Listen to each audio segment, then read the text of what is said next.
Hi, this is Graham Helfrich, Technical Advisor Manager for the Engineering Software here at IHS Markit. Welcome to the weekly Did You Know episode, where we learn how to do something of value that you probably didn't know about your IHS Markit engineering software.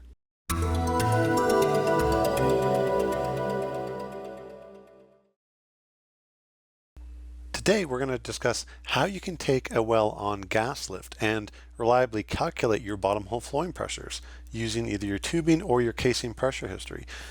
This is important because anytime we perform rate transient analysis, we need to estimate our bottom hole flowing pressures, and that usually comes from a surface pressure.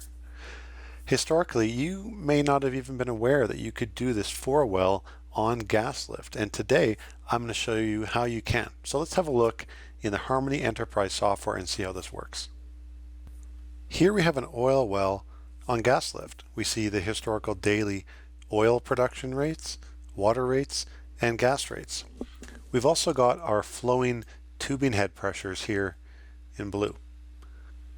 We can view the historical gas injection rates by scrolling down and looking at them here under Injection Gas Lift. Now these are imported in the exact same way that you would import your production history for the well. So just moving things out of the way.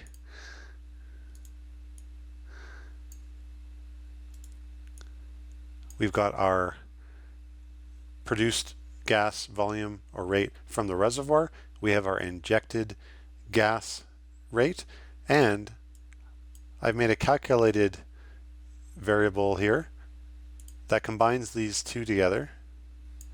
So I see the total gas volume coming up the tubing.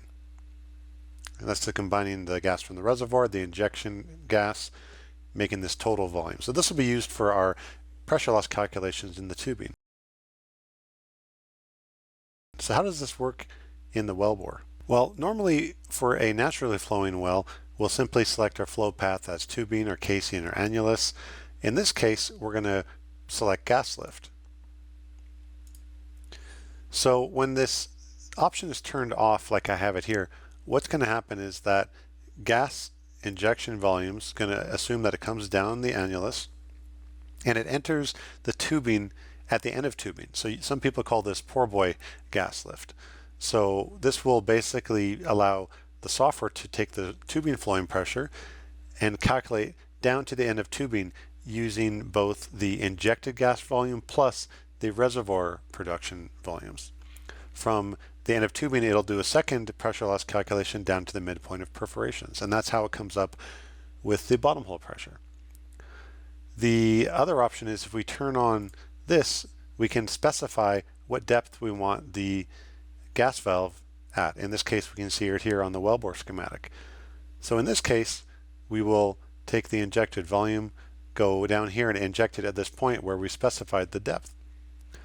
The pressure loss calculation works in a similar way. We go from our measured tubing head pressure, we calculate down to the valve depth using both the reservoir produced volumes as well as the injection volumes, and then we do a second calculation from the valve down to the midpoint of perforations only using the reservoir produced fluids.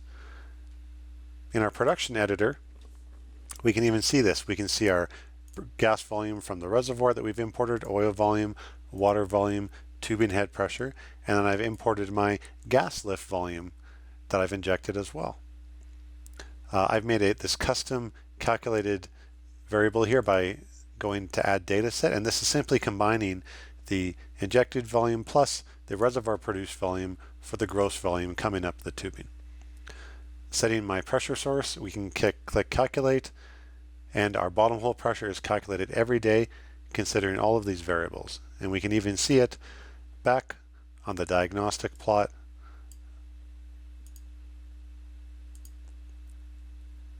by turning on the default template if we want, and we can see the tubing head pressure and the new calculated bottom hole pressure. So this is what will be used for our RTA analyses. A couple small options is, one, you can actually have your gas lift gas properties be unique to your reservoir gas properties. Another option is if your gas lift has not been there from day one. Maybe the well has been on different forms of artificial lift. Maybe you started doing gas lift a few months in.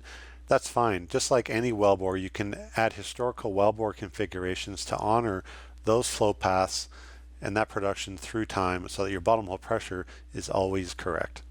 So what does this mean for you? Well, number one, it means for wells on gas lift, you can actually calculate your bottom hole pressures through time using Harmony Enterprise.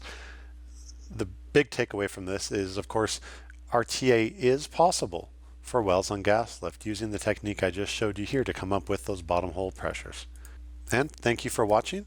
For any questions, please be sure to contact me and also subscribe to be notified of next week's Did You Know episode.